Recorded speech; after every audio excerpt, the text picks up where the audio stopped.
he would have lost his Maillot Jaune and all the rest of it. I think all those things had a bearing on the establishing of the rule.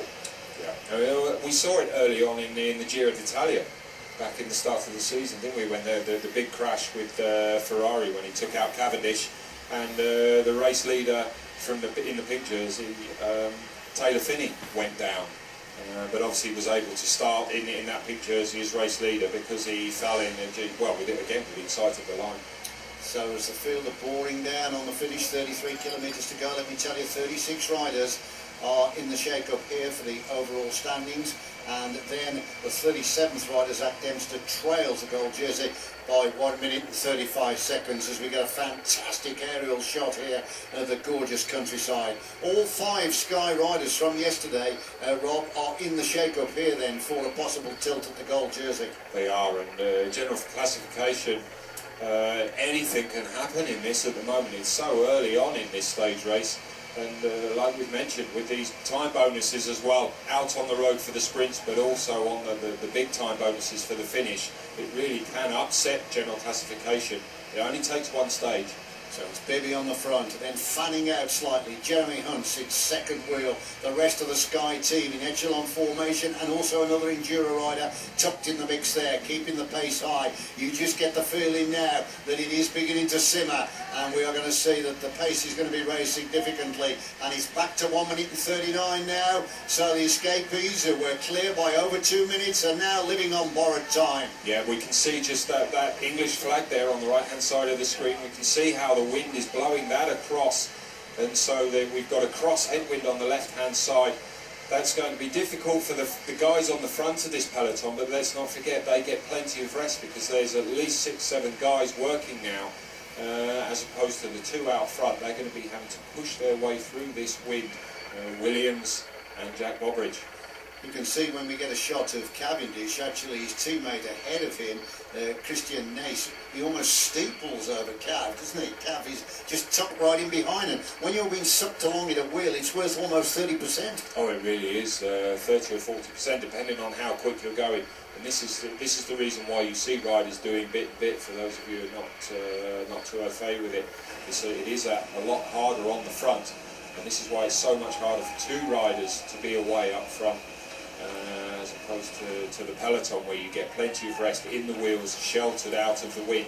So when the peloton decide that they really are going to crank it up, if we get one, possibly 2 other teams come in to start helping out with enduro racing and Team Sky, then this peloton really will start to increase pace, and this time, this 1:33 advantage that the 2 riders have got really will start to tumble down. And they are now beginning to raise their game. Just over 18 miles to go, or 32 kilometres, and you can see that the pace is beginning to be sharpened all the time by the men in black, Endura and Team Sky. They're settling down to the task of pulling the breakaway duo back. Good one this for Cav again. Well, we said it yesterday. It was perfectly set up yesterday, wasn't it? But is this going to be the time when Cav will open his account here in this Tour of Britain in the 9th edition? Yeah. I'm just looking at this overhead shot now. We can see that the increased pace at the front of the peloton really is starting to split at the back here. You can see an awful lot of gaps in amongst the wheels there as people clamber and fight to get some kind of protection from that rider in front of them. Yeah, it is beginning to fracture. That long sinuous line establishing itself, and then you can see them sprinting out of the corner to get tucked back into the protection of the wheel ahead. And this is where you've got to really pick yourself a good spot in the long bunch or the big bunch, because if you're right at the back, you can lose time very easily. You can, and you lose the vision as well. You can see there the riders just trying to negotiate that mini roundabout, and the furniture, as we call it, the bollards and the barriers in the middle of the road. All the riders, you've just got to be, you need so much confidence in the riders around you, and trust that, because the riders at the back here, they just have no vision of what's coming up in front of them. The IG Markets gold jersey, you can see clearly there from our aerial shot, down there in 6th position, enjoying the protection of the team. He's just enveloped in the wheels of his team colleagues. But Cav, I must admit, I reckon he's looking for this stage win today.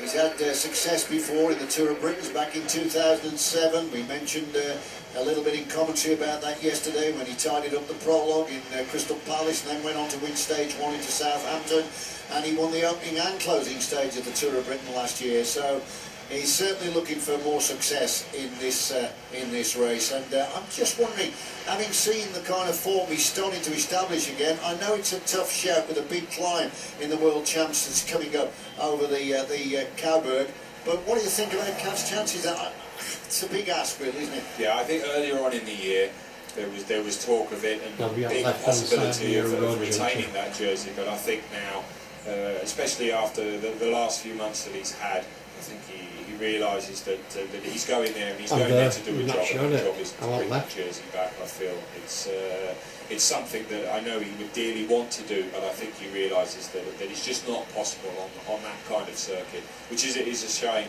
But you know, bearing in mind we've got full complement of well, that silver car is on left last year in Copenhagen, but yeah, the dynamics of the course just doesn't suit Cavendish, and that was one of the things they knew about There's a pump Copenhagen coming up last there, year, and that's red why cap. there was this 3-year project set up by Rod Ellingworth to get that jersey and bring it back with our very own Mark Cavendish. I'll never forget that concluding lap of the World Championships last year in Copenhagen, with the British team all lined out, stretching the peloton to the limit, and the last turn was that one by Bradley Wiggins that put just about everybody in the red zone, and then of course Geraint Thomas waiting to steer the Cavendish round the final right-hander. There, look on that. That brilliant sprint when Cavendish launched himself on the line. It was hard fought, wasn't it? There, where that Ross tractor coming in is. second and third, Greipel, and a brilliant fourth from Cancellara. And of Right course down it's that history corner. now, but we will never ever forget that moment. Right, labelling it for the World Champs coming up in a week, Rob, who would you think we've got a chance with then in the British team? With our own riders, I really don't know. I mean, it's certainly a course that could possibly suit Brad Wiggins with the way that he's been riding this year, but